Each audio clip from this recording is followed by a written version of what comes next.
A Bíblia diz: todo aquele que pratica o pecado também pratica a iniquidade, pois o pecado é transgressão da lei. À luz de Romanos 8, verso 7, o pecado é rebelião pura contra Deus, contra o seu Criador.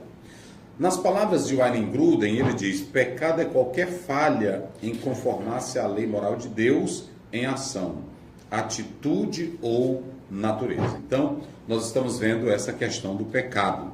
E como foi que esse pecado entrou? Nós temos dois lados: o pecado no reino angelical e o pecado no reino humano, no meio da humanidade. Então, nós podemos observar que o cristão, quando ele lê a Bíblia, ele tem a palavra de Deus como a sua orientação, como a sua norma.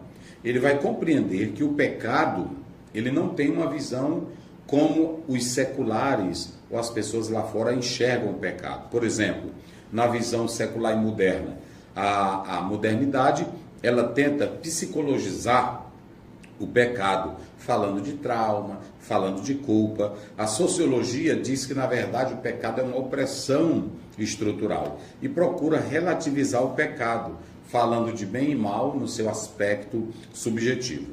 Mas a Bíblia rebate isso. Isaías 5:20 fala.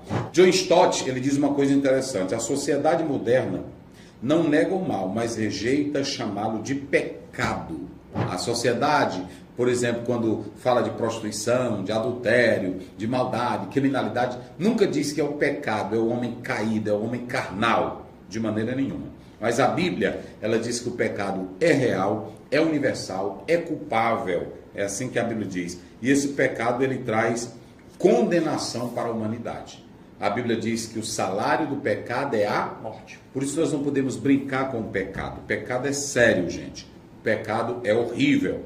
Então, o texto que nós acabamos de ler, o Daniel leu aí, ele trata sobre como o pecado entrou no mundo, não é isso? Mas aí você pode observar que você não vai encontrar em Gênesis, há uma coisa que eu quero dizer para vocês aqui.